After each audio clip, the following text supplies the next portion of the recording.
आजकल हर कोई high risk mutual funds लेना चाहता है क्योंकि वो हाई रिटर्न्स का प्रॉमिस करते हैं। पिछले 10 सालों में कुछ स्मॉल कैप फंड्स ने 18 से 20% या उससे ज्यादा एनुअलाइज्ड रिटर्न दिए हैं, लेकिन इन रिटर्न्स के साथ काफी ज्यादा उतार चढ़ाव भी देखने को मिला है। क्या आपको ये हाई रिस्क फंड्स लेने चाहिए, और अगर लेनी चाहिए तो किन बातों को ध्यान में रखना चाहिए, यही हम इस वीडियो में देखेंगे। देखिए, हाई रिस्क म्यूचुअल फंड्स एक माचिस की तरह होते हैं। अगर आप माचिस को सिर्फ 1 सेकंड के लिए जलाएं तो उससे कैंडल भी जल सकता है और स्टोव भी, लेकिन अगर उसी माचिस को गलत जगह, गलत वक्त या ज्यादा देर तक जलाकर रखा जाए तो घर भी जल सकता है। अगर हाई रिस्क फंड्स को समझ के सूटेबल टाइमिंग और स्ट्रैटेजी के साथ यूज किया जाए तो लॉन्ग टर्म ग्रोथ मिल सकती है, और बिना प्लानिंग के पैसा डालोगे तो पोर्टफोलियो को भी जला सकता है। वीडियो के एंड तक आप खुद डिसाइड कर पाएंगे कि आपका रिस्क एपेटाइट कितना है और आपको हाई रिस्क फंड्स में क्या स्ट्रैटेजी रखनी चाहिए। लेकिन सबसे पहले ये देखते हैं कि हाई रिस्क म्यूचुअल फंड्स होते कौन से हैं। हाई रिस्क म्यूचुअल फंड्स वो होते हैं जिसमें लॉन्ग टर्म में हाई रिटर्न्स का पोटेंशियल होता है, लेकिन शॉर्ट टर्म में इनका परफॉर्मेंस काफी उतार चढ़ाव भरा होता है। कभी रिटर्न्स तेजी से ऊपर जाते हैं तो कभी मार्केट गिरते ही नीचे आ जाते हैं, और ये सब कुछ कभी कभी काफी जल्दी हो सकता है। अब जब आपको बेसिक आइडिया मिल ही गया है कि हाई रिस्क फंड्स होते क्या हैं, चलिए देखते हैं इनके कुछ एग्जांपल्स। आगे बढ़ने से पहले एक बात याद रखिए, ये funds very high risk category में आते हैं। So first example is small cap funds. ये फंड्स मार्केट के छोटे कंपनीज में इन्वेस्ट करते हैं जो लॉन्ग टर्म में रिटर्न अच्छा दे सकते हैं, पर इनमें शॉर्ट टर्म में गिरावट होने के काफी चांसेस होते हैं।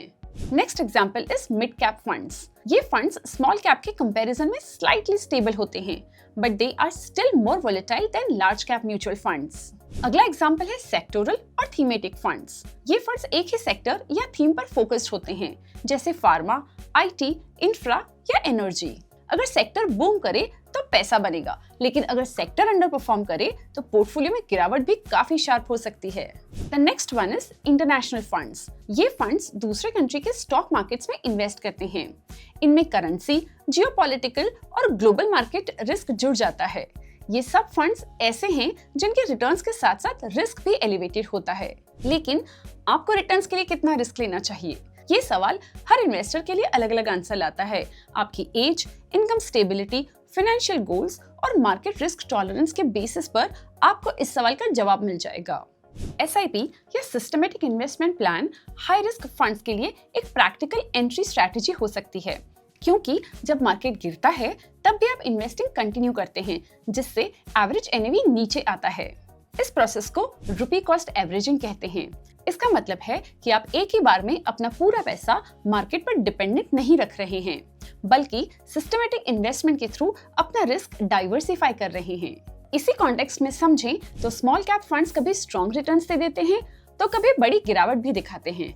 इसीलिए ये सिर्फ उन्हीं इन्वेस्टर्स के लिए सूटेबल होते हैं जिनका रिस्क एपेटाइट हाई होता है और लॉन्ग टर्म कमिटेड रहने को रेडी होते हैं।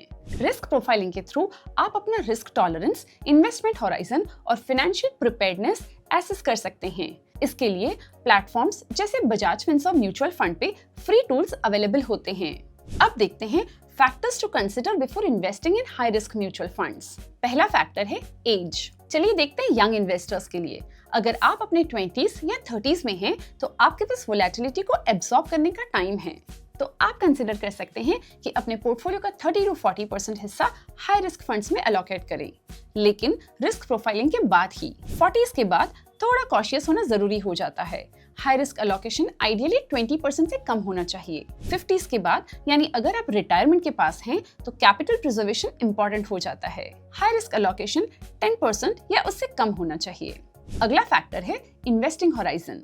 अगर गोल 10 से 15 साल दूर है, लाइक चाइल्ड एजुकेशन और रिटायरमेंट, तो हाई रिस्क फंड्स कंसिडर कर सकते हैं। लेकिन 1 से 2 साल के लिए पैसा चाहिए तो हाई रिस्क फंड्स की जगह लिक्विड या ultra short date funds consider कर सकते हैं।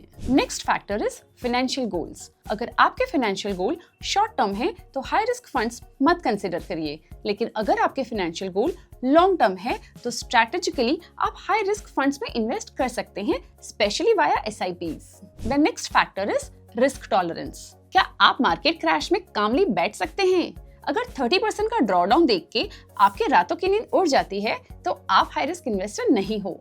अपनी रिस्क प्रोफाइलिंग जानने के लिए टूल्स यूज करें to assess your risk tolerance. आप बजाज फिनसर्व एएमसी की वेबसाइट एक्सप्लोर कर सकते हैं to access these free to use tools.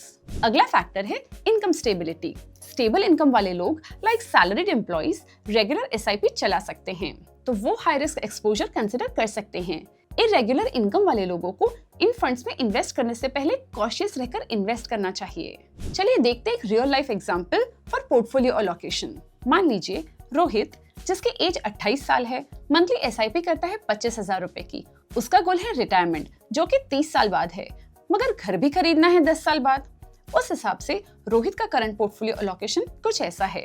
Large cap funds ₹8,000, index fund ₹4,000, small cap fund ₹6,000, mid cap fund ₹4,000 and liquid fund ₹3,000, यानी कि around 40% high risk funds में invested है। क्योंकि रोहित यंग है, उसका इन्वेस्टमेंट लॉन्ग होराइजन है, इनकम स्टेबल है, तो वो ऐसा पोर्टफोलियो अलोकेशन कंसिडर कर सकता है। अब सवाल आता है, अगर इतना रिस्क है तो फिर लोग इन फंड्स में इन्वेस्ट क्यों करते हैं? चलिए समझते हैं इसके 3 simple reasons. Number 1, high return potential.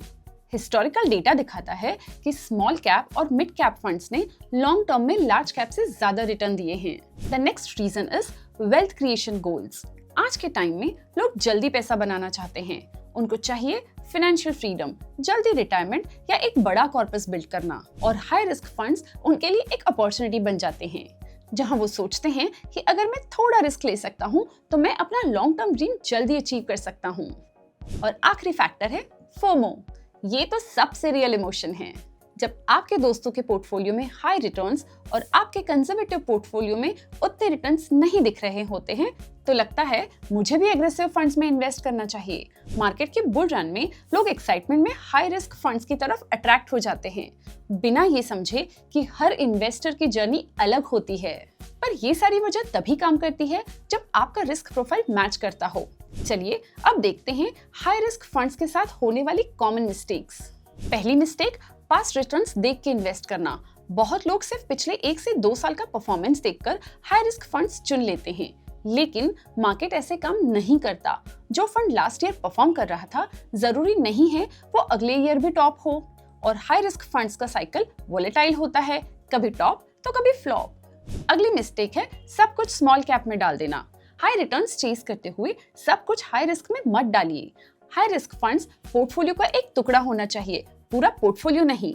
Diversification के थ्रू बैलेंस बनाए रखना जरूरी है। अगली मिस्टेक, शॉर्ट टर्म एक्सपेक्टेशंस रखना। स्मॉल कैप या सेक्टोरल फंड्स में 1 से 2 साल का पेशेंस काफी नहीं होता। ये फंड्स लॉन्ग टर्म के लिए बने होते हैं, इनमें पेशेंस और डिसिप्लिन चाहिए होता है। अगर आप शॉर्ट टर्म गोल के लिए इन्वेस्ट कर रहे हो तो हाई रिस्क फंड से दूर रहना बेटर ऑप्शन है। अगला कॉमन मिस्टेक हो सकता है रिस्क प्रोफाइलिंग इग्नोर करना। अपने कंफर्ट जोन से बाहर इन्वेस्ट मत कीजिए। अगर आपका रिस्क टॉलरेंस कम है तो इन्वेस्टमेंट भी वैसे ही अलोकेट करें। Next mistake could be overlapping funds लेना। सेम थीम के 3 अलग फंड्स में इन्वेस्ट करना समझदारी नहीं होती। डाइवर्सिफिकेशन का असली फायदा तभी मिलता है जब आपके एसेट्स ट्रूली अलग अलग डायरेक्शन में काम कर रहे हों। Before you click invest in high risk funds, ये सारी बातें चेक कीजिए। आपकी एज और इन्वेस्टमेंट होराइजन ये हाई रिस्क इन्वेस्टमेंट अलाउ करता है? क्या आपने रिस्क प्रोफाइलिंग किया है? एसआईपी के थ्रू लॉन्ग टर्म इन्वेस्टेड रहने का प्लान है? क्या इमरजेंसी फंड ऑलरेडी बना लिया है? क्या आपको जो गोल अचीव करना है उसके हिसाब से एसेट एलोकेशन सही है? देखिए, ये जनरल गाइडेंस है। हर इन्वेस्टर का प्रोफाइल अलग अलग होता है, इसलिए एडवाइजर से कंसल्ट करना जरूरी है। हाई रिस्क म्यूचुअल फंड्स जैसे कि स्मॉल कैप, सेक्टोरल या थीमेटिक फंड्स एक तरह से इन्वेस्टिंग के मिर्च मसाला होते हैं। टेस्ट जरूर बढ़ाते हैं, लेकिन क्वांटिटी कंट्रोल में हो तो ही फायदा होता है। ज्यादा मिर्ची लग गई तो इन्वेस्टिंग का मजा लॉस में बदल सकता है। इसीलिए कुछ भी कंफ्यूजन हो तो अपने फाइनेंशियल एडवाइजर से कंसल्ट करना ना भूलें।